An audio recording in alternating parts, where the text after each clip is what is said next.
യുഎഫ Nations ലീഗിന്റെ semi lineup സെറ്റായിരിക്കുകയാണ്. പോർച്ചുഗലിന്റെ എതിരാളികൾ ജർമ്മനിയാണ്. സ്പെയിൻ ഫ്രാൻസുമായി ഏറ്റുമുട്ടും. എന്തായാലും വലിയൊരു മത്സരം തന്നെയായിരിക്കും ജൂണിൽ നടക്കാൻ പോകുന്നത്.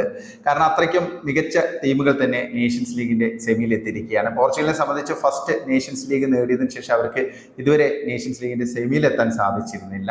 പിന്നെ ജർമ്മനി ആണെങ്കിലും ഒരു തിരിച്ചുവരവിനുള്ള ഒരു ശ്രമത്തിലാണ്. ലോകകപ്പിന് മുന്നോടിയായിട്ട് അവർക്കൊരു കിരീടമൊക്കെ നേടാൻ സാധിച്ചു കഴിഞ്ഞാൽ ആ ടീമിന്റെ ആത്മവിശ്വാസം വലിയ തോതിൽ വർദ്ധിക്കും എന്നുള്ള കാര്യത്തിൽ സംശയമില്ല.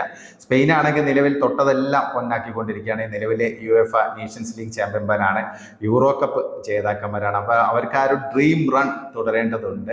ഫ്രാൻസിനാണെങ്കിലും കഴിഞ്ഞ ലോകകപ്പിലേറ്റ പരാജയത്തിന് ശേഷം ഒരു തിരിച്ചുവരവ് ഫ്രാൻസും അർഹിക്കുന്നുണ്ട്, അല്ലെങ്കിൽ അവർ ആഗ്രഹിക്കുന്നുണ്ട്. അപ്പോൾ അതിനുള്ള ഒരു ശ്രമം എന്നുള്ള രീതിയിലായിരിക്കും നേഷൻസ് ലീഗിനെ കാണുക എന്നുള്ളതാണ്. ജൂണിലാണ് മത്സരങ്ങൾ, ജർമ്മനിയിലാണ് പോരാട്ടങ്ങൾ. അത് ജർമ്മനിക്കൊരു അഡ്വാൻറ്റേജ് നൽകുന്ന കാര്യമാണ്. സ്വന്തം തട്ടകത്തിൽ ജർമ്മനിക്ക് നേഷൻസ് ലീഗിന്റെ സെമിയിൽ കളിക്കാൻ സാധിക്കും. വിജയിക്കുകയാണെങ്കിൽ ഫൈനലും സ്വന്തം ഗ്രൗണ്ടിൽ തന്നെയായിരിക്കും. അത് ജർമ്മനിക്ക് നൽകുന്നത് ഒരു പോസിറ്റീവ് ആയുള്ള കാര്യം തന്നെയാണ്. എന്തായാലും വലിയ ആവേശമുള്ള മത്സരങ്ങൾ തന്നെയായിരിക്കും ആരാധകരെ കാത്തിരിക്കുന്നത്. ഇപ്പൊ പോർച്ചുഗലിനെ സംബന്ധിച്ച് പോർച്ചുഗൽ ആദ്യത്തെ നേഷൻസ് ലീഗ് നേടിയതിനു ശേഷം ഇതുവരെ നേഷൻസ് ലീഗിന്റെ സെമിയിൽ എത്താൻ അവർക്ക് സാധിച്ചിരുന്നില്ല. എന്തായാലും അവർ ആ സെമിയിൽ വീണ്ടും എത്തിയിരിക്കുകയാണ്. അതും വളരെ ട്വിസ്റ്റ് ആൻഡ് ടേൺ ഒക്കെ കണ്ട ഒരു മത്സരത്തിന് ശേഷം, രണ്ടാം ലെഗ് ക്വാർട്ടറിന് ശേഷമാണ് പോർച്ചുഗൽ ഇപ്പോൾ സെമിക്ക് ക്വാളിഫൈ ചെയ്തിരിക്കുന്നത്. ഡെൻമാർക്കിനെ 5-3 എഗ്രിഗേറ്റ് സ്കോറിന് അത്യാവശ്യം ആധികാരികമായി തന്നെ ഫൈനലി പോർച്ചുഗലിന് വിജയിക്കാൻ സാധിച്ചു എന്നുള്ളതാണ്. ഇതിലിപ്പം ക്രിസ്ത്യാനോ റൊണാൾഡോയെ കുറിച്ച് പറയുകയാണ്. അദ്ദേഹം ഒരേ മത്സരത്തിൽ തന്നെ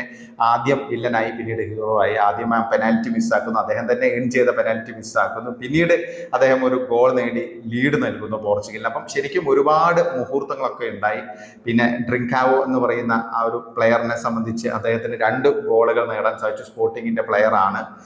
അങ്ങനെ വിജയത്തിലേക്ക് പോർച്ചുഗലിനെ എത്തിക്കുന്നതിൽ അടിത്തറ പാകാൻ സാധിച്ചു. അവസാനം ഗോൺസാലോ റാമോസ് സ്കോർ ചെയ്യുന്നു. 5-3 എഗ്രിഗേറ്റ് സ്കോറിന് പോർച്ചുഗൽ അടുത്ത റൗണ്ടല്ല സെമിയിലേക്ക് കടക്കുന്നു എന്നുള്ളതാണ് ഒരു യാഥാർത്ഥ്യം. എന്തായാലും വലിയൊരു മത്സരം തന്നെയായിരുന്നു.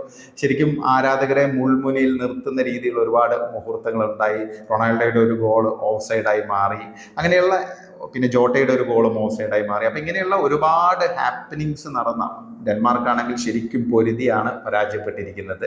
പോർച്ചുഗലിനെ സംബന്ധിച്ച് പോർച്ചുഗലിന് ഇതൊരു വലിയ ആശ്വാസം തന്നെയാണ്, പ്രത്യേകിച്ച് ക്രിസ്ത്യാനോ റൊണാൾഡോയ്ക്ക്. കാരണം ആ പെനാൽറ്റി മിസ്സാക്കി പോർച്ചുഗൽ പരാജയപ്പെടുകയാണെങ്കിൽ റൊണാൾഡോ വലിയ വിമർശനത്തിന് ഇരയാകാനുള്ള ഒരു സാധ്യത ഉണ്ടായിരുന്നു, പ്രത്യേകിച്ച് ലോകകപ്പിന് മുന്നോടിയായിട്ട്. ഇനിയിപ്പം വേൾഡ് കപ്പിന്റെ ക്വാളിഫയേഴ്സിലേക്ക് കടക്കുകയാണ്. അപ്പൊ ആ ഒരു സാഹചര്യത്തിൽ പോർച്ചുഗലിന് ഈ ഒരു വിജയം വലിയ ആത്മവിശ്വാസം പകരുന്ന ഒരു കാര്യം തന്നെയാണ്. ഇനി പോർച്ചുഗലിന് മുന്നിലുള്ള കടമ്പ ലോകകപ്പിനുള്ള ക്വാളിഫിക്കേഷൻ ആണ്. പോർച്ചുഗലിന്റെ ഗ്രൂപ്പിൽ അത്യാവശ്യം നല്ല 2 ടീമുകൾ ഉൾപ്പെട്ടിട്ടുണ്ട്. ഒന്ന് റിപ്പബ്ലിക് ഓഫ് അയർലൻഡും മറ്റൊന്ന് ഹംഗറിയുമാണ്. 4ാമത്തെ ടീം അർമേനിയാണ്. അർമേനിയക്കെതിരെ പോർച്ചുഗലിന് ഒരു അനായാസ വിജയം തന്നെ ഉറപ്പാക്കാൻ സാധിക്കും. പക്ഷേ റിപ്പബ്ലിക് ഓഫ് അയർലൻഡും അതുകൂടാതെ ഹംഗറിയും അത്യാവശ്യം പോരാട്ട വീര്യം പ്രകടമാക്കുന്ന ടീമുകളാണ്. അതുകൊണ്ട് മികച്ച പെർഫോമൻസ് തന്നെ പോർച്ചുഗലിന് കാഴ്ചവെക്കേണ്ടി വരും. കാരണം കഴിഞ്ഞ ലോകകപ്പിൽ പ്ലേ ഓഫ് വരെ കളിച്ചിട്ടാണ് അവസാനം ബെർത്ത് സ്വന്തമാക്കിയത്. അപ്പോൾ അത് ഒഴിവാക്കി ഇത്തവണ നേരിട്ട് തന്നെ ക്വാളിഫൈ ചെയ്യാനായിരിക്കും റോബർട്ടോ മാർട്ടീനസിന്റെ ടീം ശ്രമിക്കുക. ഓരോ ഗ്രൂപ്പിൽ നിന്നും മൊത്തം 12 ഗ്രൂപ്പാണുള്ളത്. ഓരോ ഗ്രൂപ്പിൽ നിന്നും ജേതാക്കളാകുന്ന ഒരു ടീം നേരിട്ട് അമേരിക്കയിലേക്ക് ടിക്കറ്റ് എടുക്കും. അതായത് 2026 ലോകകപ്പിന് യോഗ്യത നേടും.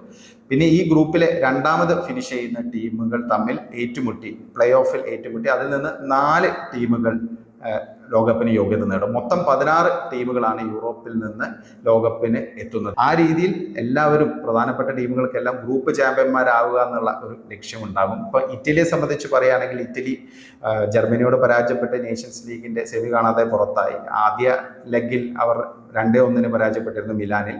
പക്ഷേ 2ാം ലെഗിൽ ആദ്യം ജർമ്മനി ഫസ്റ്റ് ഹാഫിൽ ഗംഭീര പെർഫോമൻസ് കാഴ്ചവെച്ച് 3-0 ലീഡൊക്കെ നേടിയതിനു ശേഷം അവസാനം 3 ഗോളുകൾ അവർ വഴങ്ങി എന്നുള്ളതാണ് ജർമ്മനിയെ സംബന്ധിച്ച് പറയുകയാണെങ്കിൽ. അങ്ങനെ ഇറ്റലി ഒരു തിരിച്ചുവരവിന്റെ ഒരു സൂചനയൊക്കെ നൽകി. അവസാനം റാസ്പദോറി ഒരു പെനാൽറ്റിക്ക് അടിച്ച് സ്കോർ മത്സരത്തിലെ 2ാം ലെഗിലെ സ്കോർ 3-3 ആക്കി. പക്ഷെ ആദ്യ ലെഗിലെ ആ 2-1 പരാജയം ഇറ്റലിക്ക് തിരിച്ചടി. അപ്പൊ ഇറ്റലിയെ സംബന്ധിച്ച് പറയുകയാണെങ്കിൽ ഇറ്റലിയുടെ ഗ്രൂപ്പ്, ലോകകപ്പിനുള്ള ഇറ്റലിയുടെ ഗ്രൂപ്പ് എന്ന് പറയുന്നത് നോർവേ ആ ഒരു ഗ്രൂപ്പിൽ ഉൾപ്പെട്ടിട്ടുണ്ട് എന്നുള്ളതാണ്. കാരണം ഹാലൻഡും ഒഡെഗാർഡും ഒക്കെയുള്ള നോർവേ ഇപ്പം മികച്ച ടീമാണ്. ഇപ്പൊ നോർവേയും ഇറ്റലിയും തമ്മിലായിരിക്കും ആ ഒരു നേരിട്ടുള്ള യോഗ്യതയ്ക്കുള്ള മത്സരം. മറ്റ് ടീമുകളെല്ലാം ദുർബലരാണ്. ഇസ്രായേലാണ് ഒരു ടീം, പിന്നെ എസ്റ്റോണിയ ഉണ്ട്, അതുകൂടാതെ മോൾഡോവ ഉണ്ട്. അപ്പോൾ ഇറ്റലിയെ സംബന്ധിച്ച് നോർവേക്കെതിരെയുള്ള മത്സരങ്ങൾ, 2 ലെഗ് മത്സരങ്ങളായിരിക്കും വളരെ നിർണായകമാവുക. കാരണം കഴിഞ്ഞ 2 ലോകകപ്പും നഷ്ടപ്പെട്ട ഒരു ടീമാണ് ഇറ്റലി. അപ്പോൾ ഇറ്റലിയെ സംബന്ധിച്ച് ഇത്തവണയും ലോകകപ്പിന് അവർ യോഗ്യത നേടിയില്ലെങ്കിൽ അതൊരു വലിയ ഡിസാസ്റ്റർ ആയിട്ട് മാറും.